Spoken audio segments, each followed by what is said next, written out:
Bagaimana cara kerja panci yang biasa digunakan ibumu di dapur? Nah, panci terbuat dari bahan logam, misalnya aluminium.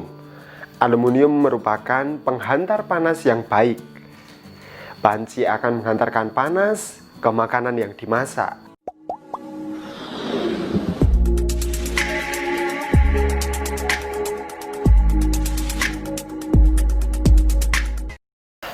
Halo sahabat sekolah, salam semangat luar biasa. Berjumpa lagi dengan saya Kak Dimas di channel sekolah, channel belajar online. So, bagi kalian-kalian yang saat ini sedang mencari materi pelajaran, tips trik, soal-soal, motivasi dan inspirasi, kalian wajib subscribe channel ini. Dan jangan lupa kalian juga harus tekan tombol lonceng agar kalian selalu mendapatkan notifikasi dari setiap video yang diproduksi oleh channel sekolah.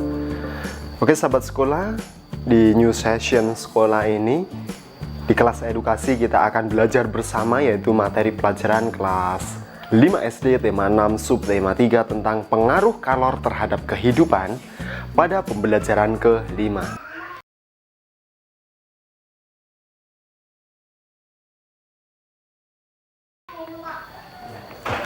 Sahabat sekolah, ingatkah kamu cara membuat bolu meranti yang sangat terkenal itu? Iya, adonan bolu itu harus dipanggang ke dalam oven dalam bentuk tertentu. Oven adalah alat untuk memanggang kue atau makanan lainnya. Pemanggang atau oven itu biasanya diletakkan di atas kompor seperti gambar ini ya.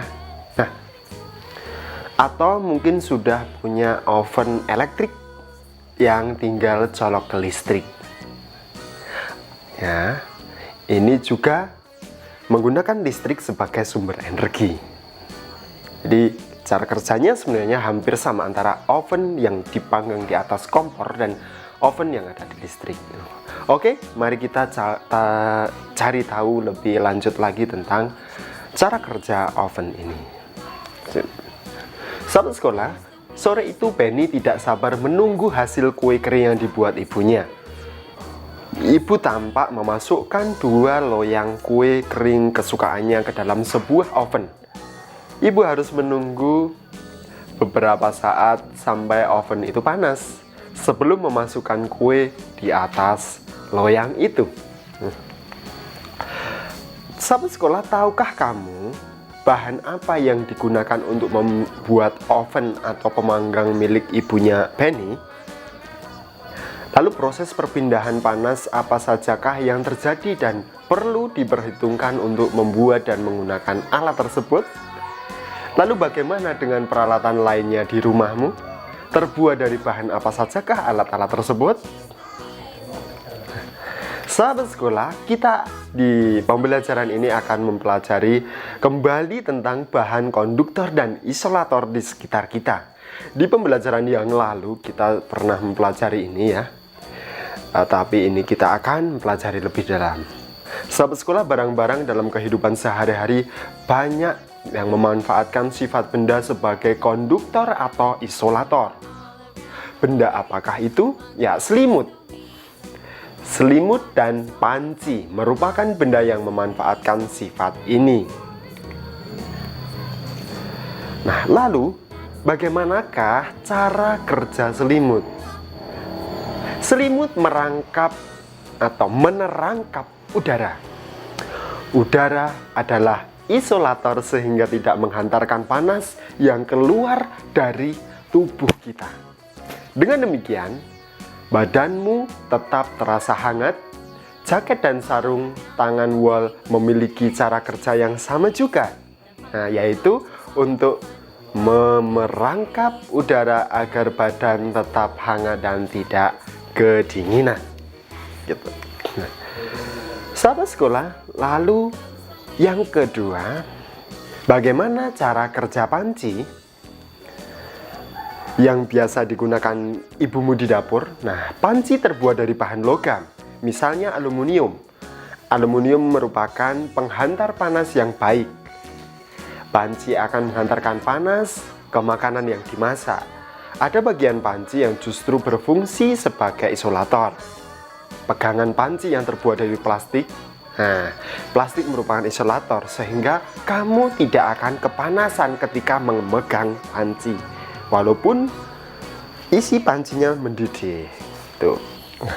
Sobat sekolah, berikutnya kita akan mempelajari cara kerja oven. Oven atau pemanggang juga menggunakan prinsip perpindahan panas secara konduksi. Dengan menggunakan bahan konduktor seperti aluminium, diharapkan panas dari sumber panas seperti kompor tidak keluar, sehingga panas tersebut dapat mematangkan kue atau masakan yang dipanggang. Pemanggang biasanya berbentuk kotak atau tertutup ya. Bentuk yang tertutup ini memaksimalkan panas untuk mematangkan makanan secara merata. Dan berikutnya kita akan mempelajari cara kerja mesin mobil dan motor. Sahabat sekolah, mesin mobil dan motor terbuat dari bahan yang dapat menghantarkan panas. Mesin merupakan alat yang memerlukan panas untuk memperoleh kinerja yang ideal ya. Mesin juga memerlukan energi listrik, sehingga perlu bahan konduktor sebagai penghantar listrik. Lalu cara kerja setrika listrik yang ada di rumah kita. Kamu tentu memiliki setrika di rumah. Dahulu ketika listrik belum banyak digunakan, masyarakat menggunakan bara arang sebagai sumber panas. Arang hitam dibakar terlebih dahulu. Setelah menjadi bara baru kemudian dimasukkan ke dalam setrika. Setrika ditutup dengan panggangan yang terbuat dari kayu. Biasanya setrika orang ini terbuat dari tembaga yang berat, berbeda dengan setrika listrik yang digunakan saat ini. Nah, sahabat sekolah, sumber panas berasal dari aliran listrik yang memanaskan kumparan di bagian bawah setrika. Agar panasnya sampai dari kabel listrik ke pakaian, maka pada alasnya atau bagian bawah setrika ini dibuat dari bahan logam. Sedangkan bagian pegangan setrika terbuat dari plastik yang bersifat isolator. Sahabat sekolah, berikutnya kita akan membahas tentang gambar cerita. Sahabat sekolah, apakah kamu di rumah punya buku cerita? Atau kamu di sekolah pernah masuk perpustakaan lalu menemukan sebuah buku cerita? Dan kamu pernah membacanya? Nah, mari kita pelajari. Sebenarnya ini sudah kita pelajari di materi yang lalu ya, di video yang lalu. Bahwasanya gambar cerita adalah gambar yang menunjukkan kegiatan orang-orang atau binatang-binatang dalam suatu peristiwa. Gambar cerita dapat ditemui pada buku-buku cerita, terutama untuk anak-anak untuk menceritakan sebuah peristiwa. Baik peristiwa yang benar-benar terjadi atau cerita imajinasi. Nah, lalu pertanyaannya bagaimana gambar cerita dibuat? Mari kita cari lebih lanjut. Check it out. Ada dua teknik menggambar cerita. Yang pertama adalah teknik kering, yang kedua adalah teknik basah. Menggambar cerita ini juga memerlukan alat dan bahan untuk menggambar dengan teknik yang pertama ya, misalnya dengan teknik kering. Dengan teknik kering alatnya berupa pensil. Kemudian ada kapur dan krayon atau bahan lain yang tidak memerlukan air. Pada teknik basah, media yang diperlukan antara lain yaitu berupa cat air, bisa tinta bak atau tinta Cina, dan cat poster menggunakan air sebagai pengencer. Nah, kita akan bahas satu persatu teknik kering. Nah, menggambar cerita dengan teknik kering tidak perlu menggunakan pengencer seperti air. Cerita dibuat langsung pada kertas gambar. Mula-mula dibuat sketsa atau rancangan gambar yang menggunakan sebuah cerita. Nah, setelah itu diberikan garis atau warna sesuai dengan media kering yang digunakan. Beberapa contoh media kering yang biasanya digunakan yaitu antara lain yang pertama pensil. Pensil yang digunakan dalam menggambar cerita biasanya adalah pensil ukuran 2B sampai 6B.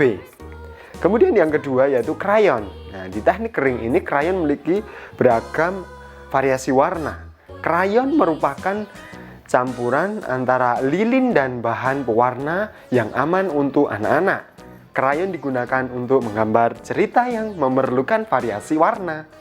Lalu yang ketiga, yaitu pulpen atau spidol. Sahabat sekolah, pulpen atau spidol juga digunakan untuk menggambar cerita dengan karakter yang tegas pada garis-garis. Lalu berikutnya yaitu teknik basah. Media yang digunakan untuk teknik basah ini antara lain yaitu cat air, kemudian tinta, ada media lain yang memerlukan air sebagai pengencer. Cerita dibuat dengan cara membuat sketsa pada bidang gambar 2 dimensi berupa kertas. Nah, setelah itu baru diberi warna sesuai dengan media basah yang sudah ditentukan. Nah, sahabat sekolah, teknik basah ini memerlukan beberapa alat dan bahan seperti cat air, cat poster, tinta bak atau tinta Cina, dan berbagai jenis kuas dan palet cat air.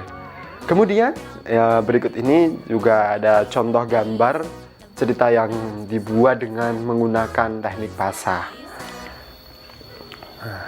Sahabat sekolah, akhirnya kita sampai di penghujung. Kita sudah berakhir video ini. Gilirannya di new session ini ada 2 tugas. Tugas pertama yaitu buatlah gambar cerita. Saatnya kamu praktek ya, kamu buatlah gambar cerita dengan teknik kering di buku gambarmu dengan tema kebersihan sekolah. Lalu tugas yang kedua, nah jawablah soal di bawah ini dengan benar.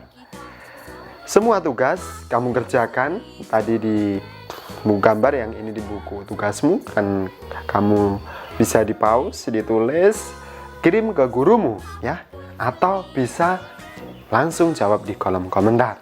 Oke, cukup sekian tugasnya. Ada 2 tugas, Kak Dimas tunggu di kolom komentar partisipasimu. Nah, sahabat sekolah, akhirnya selesai sudah video pembelajaran kelima ini dan bersambung ke video pembelajaran ke-6 dan seterusnya. Jangan lupa share video ini ke teman-temanmu agar mereka mendapatkan manfaat yang sama seperti kamu. Oke, pastikan kamu sudah subscribe dan tekan tombol lonceng. Sahabat sekolah, cukup sekian video pembelajaran hari ini. Semoga bermanfaat. Salam semangat luar biasa. Terima kasih.